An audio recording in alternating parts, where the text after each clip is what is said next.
Hi, friends. Wildwood. I'm at Wildwood, and I really felt moved to share um, what has just kind of happened to me. Uh, I have been, for the last 3 days, having a lot of pain, and I came here to heal, not to have pain, but the pain is a result of I've been on copious amounts of ibuprofen. Uh, I take 1,000 milligrams, usually 1,000 milligrams each time I have pain, and that starts as soon as I get up in the morning because the pain wakes me up. It isn't bad, but it wakes me up. So I take 1,000 milligrams, and then I'm fine, and throughout the day I can function, and I can do things like walk, and I can even jump on the bike. If I stand in place too long when I'm cooking supper, then it starts to ache. So then I'll take another 1,000 milligrams. I've been acutely aware of how dangerous this ibuprofen is, and I've actually been writing in my journal for over probably 2 months now, maybe even close to 3 months, for the Lord to take me off the ibuprofen. I felt that my back was healing, even though not in the state that I wanted it, but I had great confidence that the Lord was going to heal and restore me fully with my back, but I really needed to get off of the ibuprofen. Well, every morning would come around and I couldn't do it. I just couldn't do it because the pain was there, and I would pray and pray, and sometimes I would pray and the pain would go away, and then it'd come back and I'd take the ibuprofen. And I want to read you, because this helped me get through the rest of the day. It really changed. It changed my 3-2-1. And I want to share it with you because when the Lord gave me this sermon, like out of the blue, there it was, there he is, he's feeding me, if we seek him, he'll give us what we need.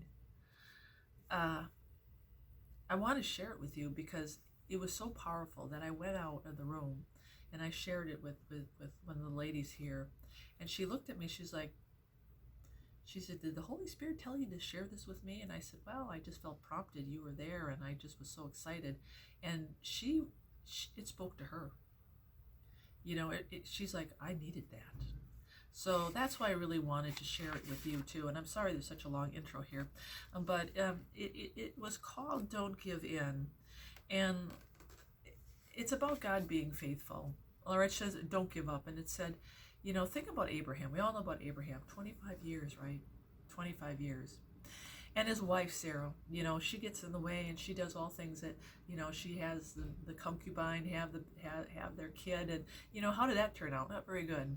And he talked about the counsel of the flesh is inconsistent. It tells you to do one thing and later cancels it. Abraham became the man he was by waiting. And so one way Abraham earned God's favor was by waiting.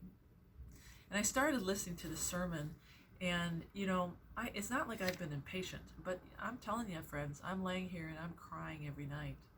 I'm crying during the day. I'm walking down the hallway with tears in my eyes, bent over, and I want it over. I mean, I know what I've done to my body, and I know it's waking up from not having any ibuprofen, and I know it's going to take time for the herbal supplements to kick in. But what I really need to realize is it's not about what's going to kick in. It's about my walk of faith, and that I need to be okay with waiting, even in the midst of this storm where it's so painful. So it says, it talked about Joseph and everything, and then it talked about Moses. And Moses was the meekest man on earth. Think about this.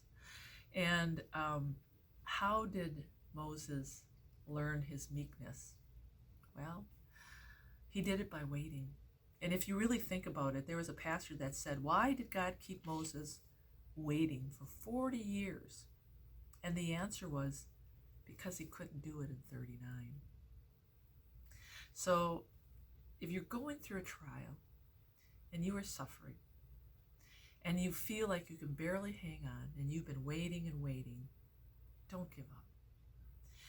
Often God sets a trial before us, and We think we know the timing of it. We think we know when, like there's going to be an end to it, and we know exactly when it should be, right? Say it's, God sets a trial that's 6 months, and we give up after 5 months and 29 days.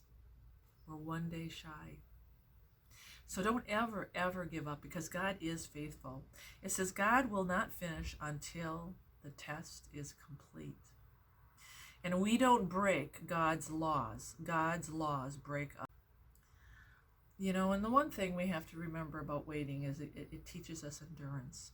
God is doing his work while we are waiting. And one of the works is endurance. If you want the blessing, if you want the promise comes by waiting. It says you cannot bypass endurance and enter into the promises of God. You just won't be able to. You can come only so far, but the completeness is only through endurance. Do you understand that? Do you hear what is being said there? In order to obtain the full promise of the Lord, you have to wait until it is complete. It says, and just when it seems like it's impossible to hold on, that's the time to hold on. Don't give in. God is faithful. And then lastly, waiting makes us depend on God. It says, I can't do anything without him. I don't know when he's coming. I don't know his timing, but I do know that I just need to depend on him. That's what waiting teaches us. Here's another good story. So the electricity, we depend on the electricity. Say the electricity goes out, we call the electrician. He says he's going to be there at 6:30. That's 4 hours. So what do we do for 4 hours? We wait. We wait. And at the end of 4 hours, what do you realize? You needed the electrician. It's just like God. He makes us wait to help us realize that we need him. So when I received that sermon, I was able to, I put some heat on my back instead of ice. And they called me for lunch. And I was able to get out of bed, go and sit in the dining room, share my testimony, and come back here and share it with you. And I'm sitting upright, and I don't have any pain. God made me wait. And it was hard. And it's not to say that the pains, won't come back. It may. I'm in a season right now of suffering. I hate to say it, but I am. And right outside my door, I want to show you this.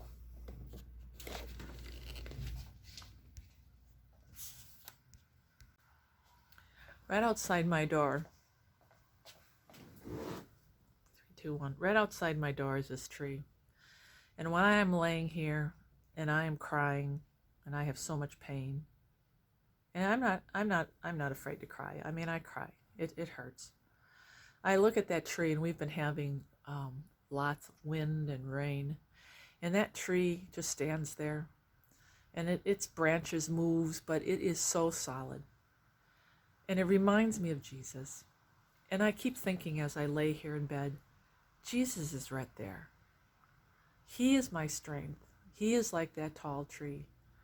No matter how bad that storm is, no matter how much rain we get, how much wind we get, he ain't falling over. He is grounded. And I need to be grounded in him.